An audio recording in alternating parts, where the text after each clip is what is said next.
In order to access higher levels of reality, you'll experience things that seem non-conventional and illogical to your logical mind.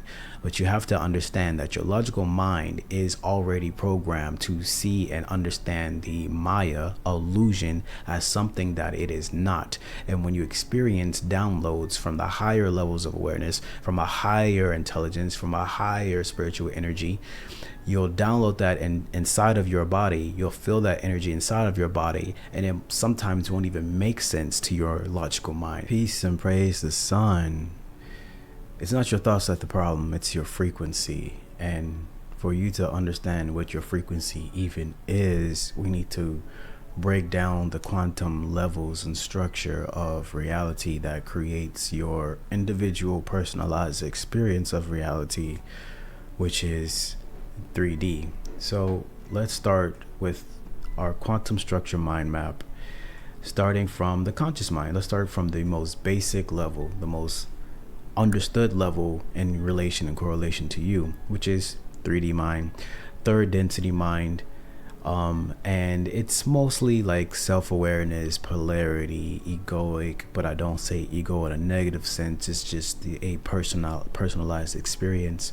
And the quantum view, the observer collapsed the waveforms into particles, which is creating localized awareness, and in brainwave beta, so it's like thinking, alertness, logic, analyzing things. That's the brainwave of the ego, and that's the one that most people are most commonly oscillating at. So when we think of it from a quantum perspective, we are the last thing to manifest. We're experiencing the effect domain. If there's cause and effect, we're experiencing the effect domain. So as we step up in consciousness and step up in awareness, we enter the subconscious mind. So subconscious is like 3D, 4D. Now we're getting into higher dimensional levels of awareness and consciousness. The density that it occupies, the mind, is third density, fourth density.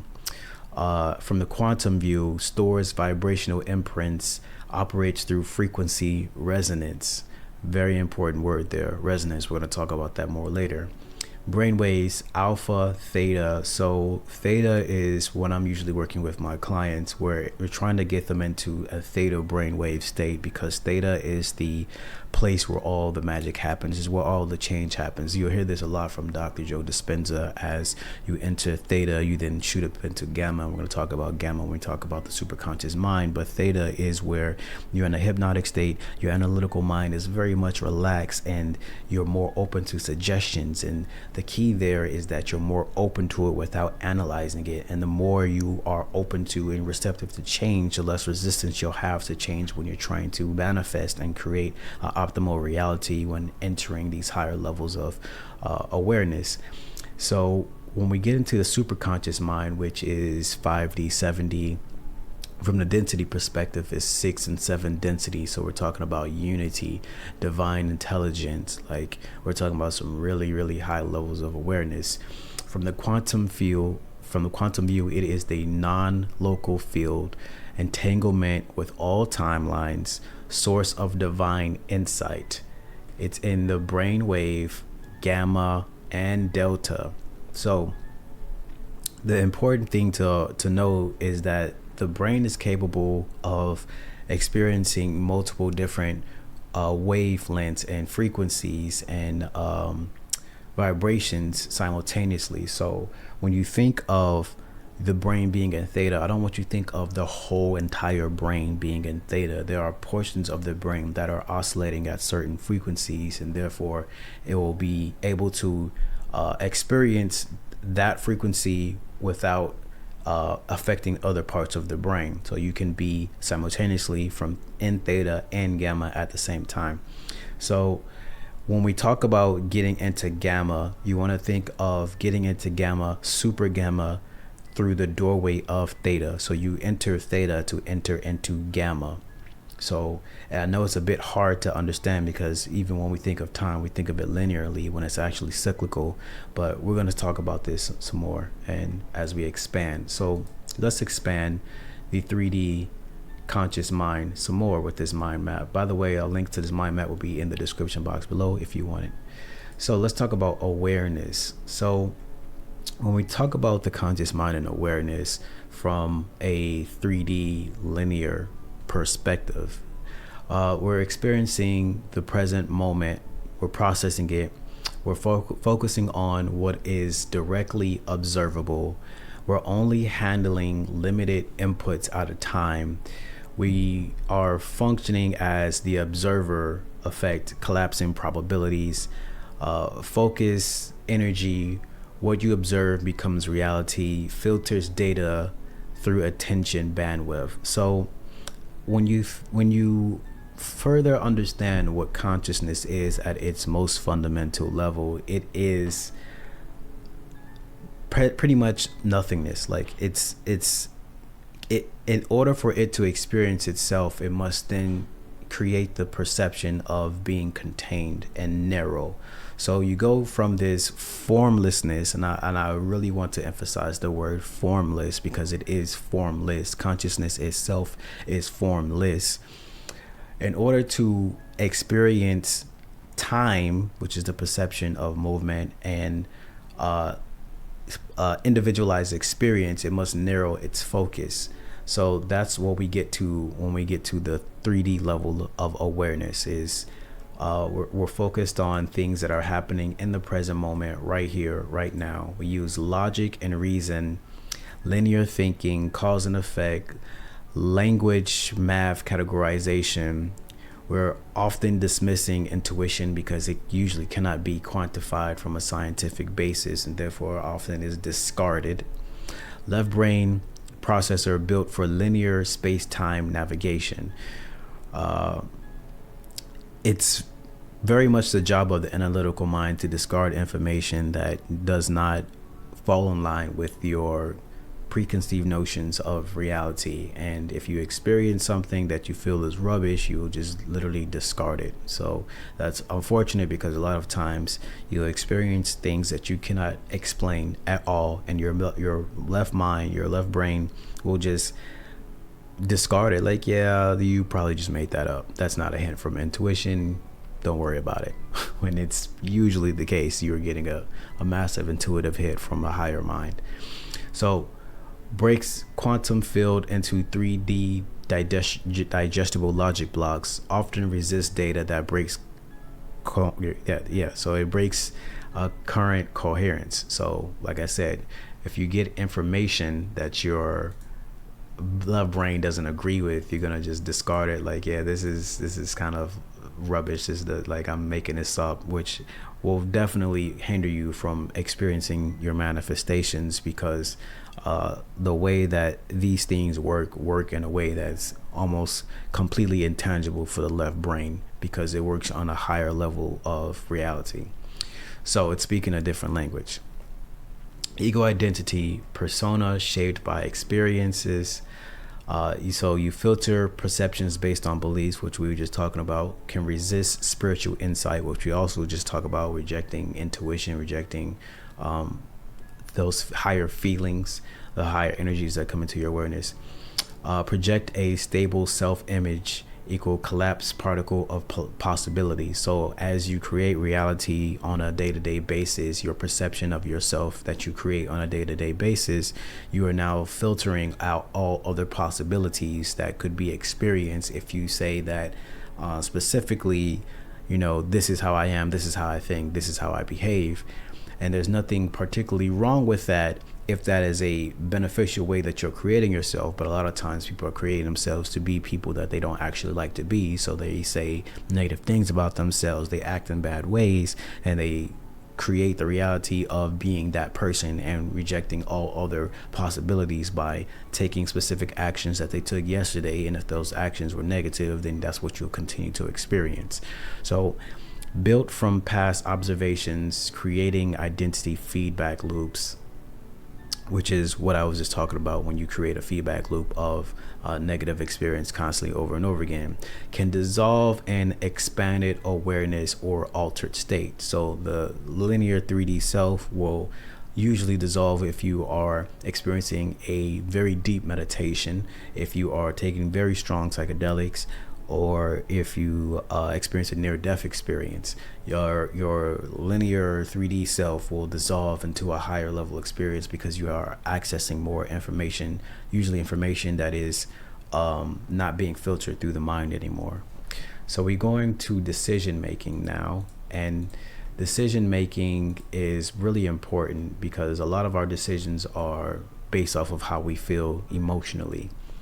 So use this known data to choose. So we usually are choosing based upon the choices that we made in the past, influenced by subconscious emotion, which is a really, really big thing when I'm working with clients, is clearing a lot of that subconscious emotion, sometimes even past life trauma, struggles with paradox or ambiguity, which is pretty much all of life is just is just paradoxical ambiguity. It's just things that are really hard to understand, but I'm hoping to alleviate those concerns with these mind map videos that I'm making for people.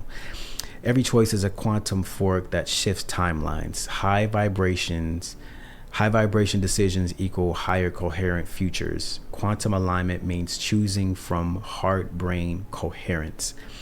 And I love the work that Dr. Joe Dispenza is doing right now, because he is showing the power of brain-heart coherence. When a lot of these people who go to his retreats, they experience these transformational experiences. People are, curing cancer, curing I think someone who couldn't see was like able to see or something like that. It sounds like miracles, but these are experiences that are being recorded. They have the data to show it, so it's not pseudoscience. Science has to be quantified. There has to be data. It has to be measurable. And if he has the data, he's measuring results, and it can be replicated. He's doing it with multiple people. Then that is science. It's not pseudoscience. So he's getting results, which I think is absolutely amazing. To understand that your mind has that potential. It has the ability to heal itself. It has the ability to manifest things for yourself, do reality creation when you're creating from the quantum field. So the subconscious mind is something that is extremely important, because it's a level of mind that you are pretty much constantly unaware of. It contains your inner child, your archetypes, your emotional memory, and symbolic language. And people who are on a spiritual journey are usually trying to heal the subconscious mind because they're acting autonomously through trauma to either react what they experience or to avoid possible emotional feelings that they felt as a child.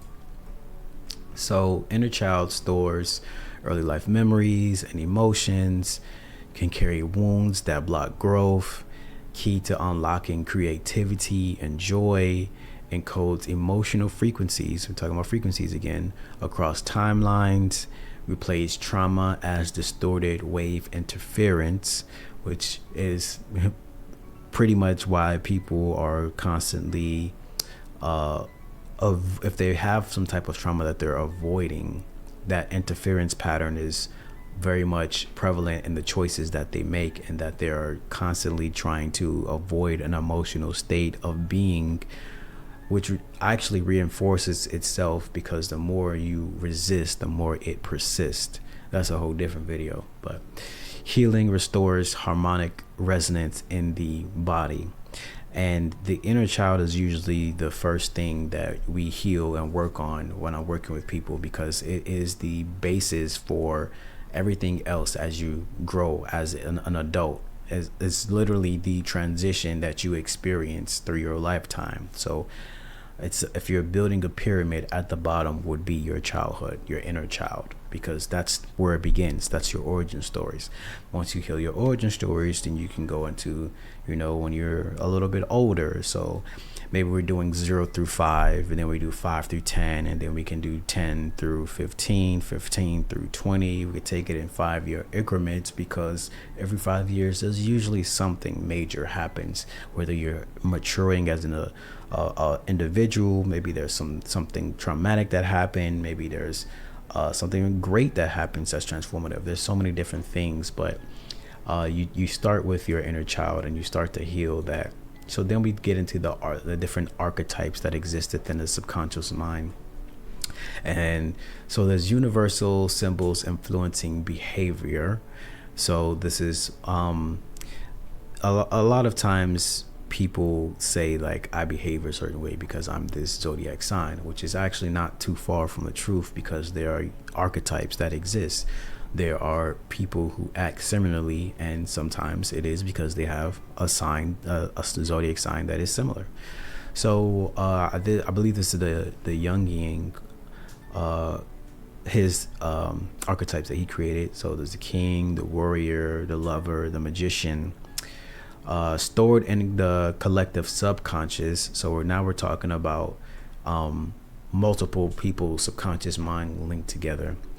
Represents the morphic field encoded in collective quantum fields, activated by resonant frequency match, act as attractors in your personal energy signature. So a lot of the things that you're attracting into your life is because of the frequencies that exist within your subconscious mind, the emotional states that exist within the subconscious mind.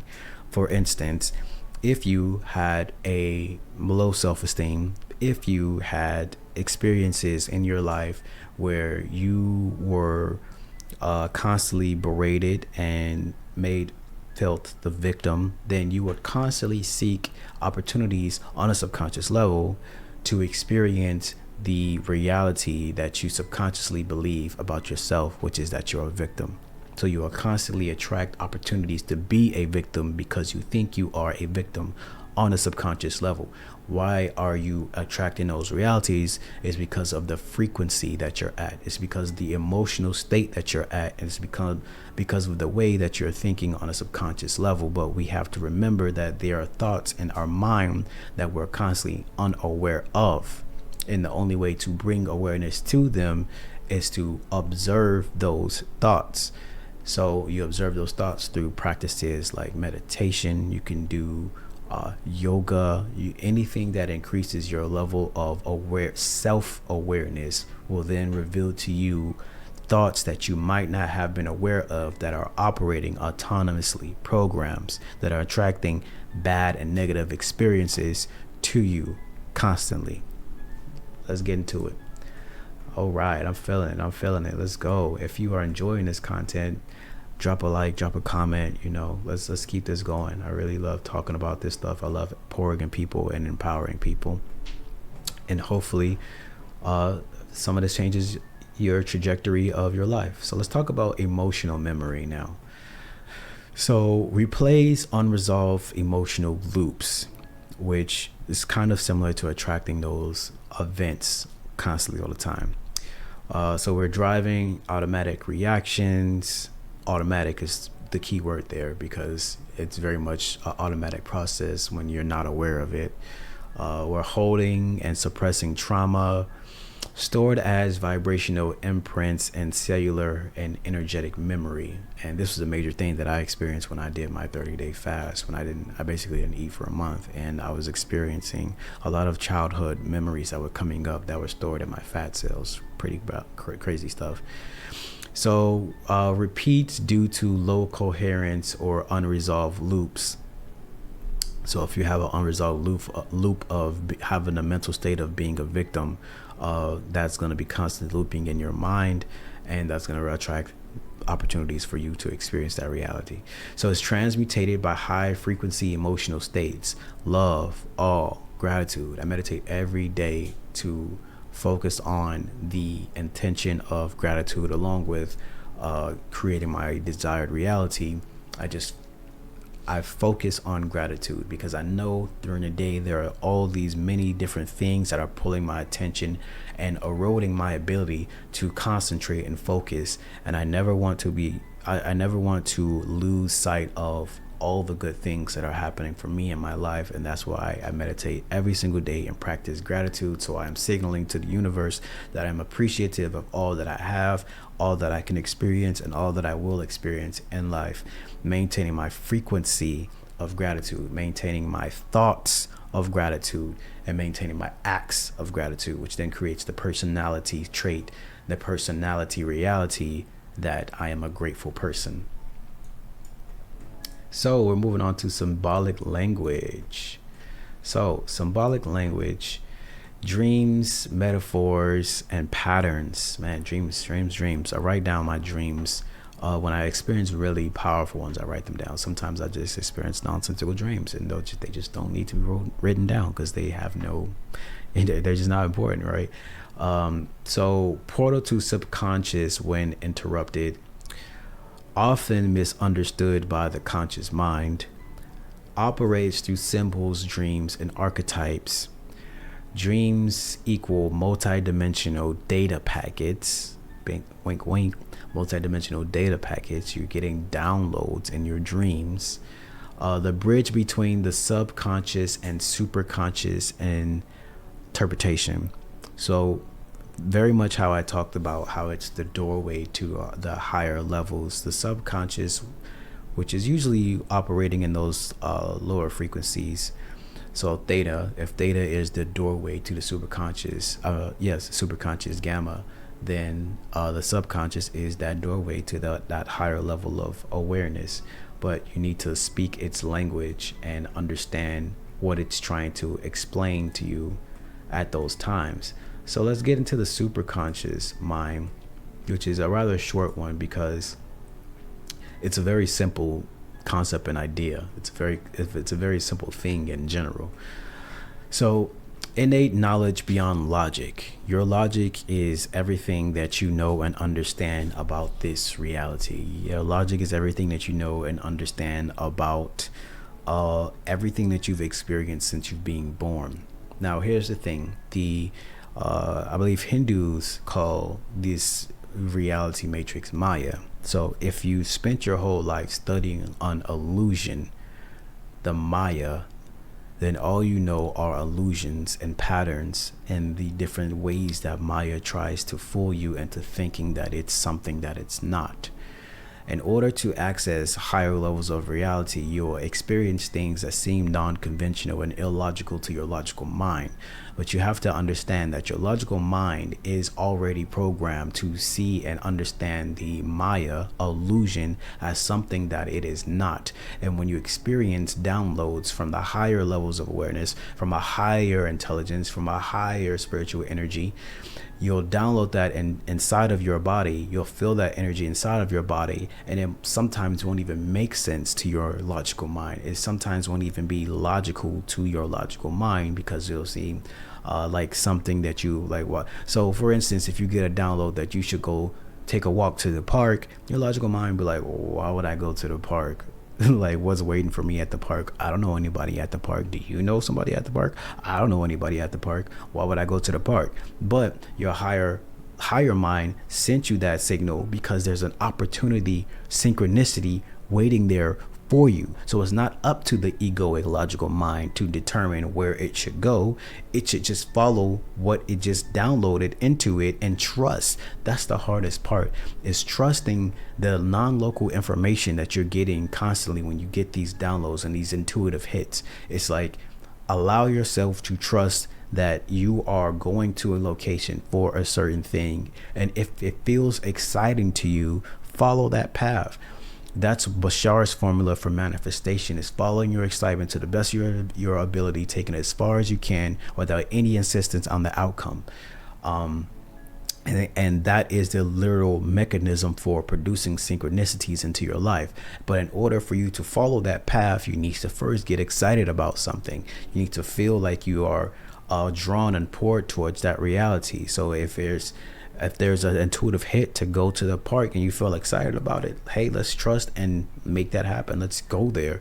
And even if you go to the park and nothing happens, continue to follow your excitement and continue to trust those intuitive hits, because they eventually will lead you down a path where you enter a synchronistic timeline where things start happening for you and you stay in that frequency, and more things and more opportunities start to blossom for you, and your mind opens up, your mind unfurls, your reality unfurls like a flower.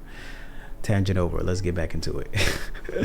So, sources of synchronicities, divine orchestration, exists beyond space-time, operates as a non-local field, connects to 0 point energy, source of all potential. functions via wave particle collapse when intention is aligned. So we're gonna have to have a whole different video on quantum mechanics and wave functions and the collapsing of particles into reality and stuff like that. But the most important thing to understand is that in the divine sense, that on a quantum level there are all things that exist simultaneously, and it is through the observation of that wave function that collapses that particle into a solid timeline, if you will, when we're talking about manifestation and reality creation perspective. So I'm applying these two principles together. So if there is a reality that you wish to experience, the simple observation of that timeline and reality collapses it into being, because consciousness and reality they're integrated. You know, this is not something that is separate from you. All things around you that you are able to observe can be influenced by your perception, by your consciousness, by your awareness. Once again, this isn't pseudoscience. This is a scientific fact when it comes to quantum mechanics. This has been observed and recorded in multiple experiences. This is real. You know, this is an actual thing, and there are multiple data points to support it. When you're looking at Dr. Joe Dispenza's research, when you're looking at the scientists who study quantum mechanics, when you look at the experiments that they've done, if observation collapses a wave function, a particle, into being, it exists in a superposition until it's observed. That means its particles are what create reality. Reality is made up of particles, and if particles exist in a superposition, that means your optimal reality, the reality that you wish to experience, exists simultaneously, concurrently with the one that you are experiencing right now. And if you want to experience it, you simply need to observe it. How do you observe it? You go through the necessary functions of meditating every day, having gratitude in your heart, of trying to visualize and observe your desired state and collapse it into being, and eventually you'll go from trying to create it to reading it. That was the progression for me. It was after I've been doing it for so long, it became less about me trying to create it and me just reading the timeline that exists and me seeing, okay, well, I need to do this, this, and this to get to this outcome, and then doing those acts. So, divine intelligence, higher self. This is a banger video. I hope y'all getting some gems from this, okay? So, bridge between ego and divine, holds long-term soul vision, communicates through intuition, dreams, and signs, a higher frequency self operating in parallel dimensions, provides guidance via quantum entanglement, access through coherent resonant states, meditation, gamma waves. We talked about that. So it's access through coherent resonant states. So it's pretty much what I just went on a tangent about is this all these things where when it comes to quantum entanglement, when it comes to accessing resonance, you being able to access it through meditation, the gamma superconscious state, all these ways to access that higher self. And I'm probably gonna do another video just simply breaking down, you know, the specific step-by-step formula to accessing the higher self, because a lot of people feel like they're disconnected from it, which is literally impossible. You're just not listening to it. But I would say the most and best effective way to accessing that higher state of being is through meditation. So on a blueprint level, on a soul blueprint level, contains pre-incarnation contracts and lessons, influences patterns across lifetime. So if there is something that you need to experience, a certain pattern that needs to be resolved, guides you towards purpose and alignment, because it has your best interest in mind for sure, encoded within scalar waves and light signatures, projects a standing wave pattern into space-time that is then collapsed. Remember, it's projecting standing wave pattern into space-time that is then collapsed by the observer into a actual timeline, right? And stored holographically in the Akasha. In the Akasha quantum field. So if you find yourself saying Akasha constantly, it is the quantum field trying to communicate with you. So I believe that is all that we have in this mind map. And if you would like this mind map, it will be in the description box below. If you found this video useful and helpful, please drop a comment, drop a like, and praise the sun. We'll see you in the next one.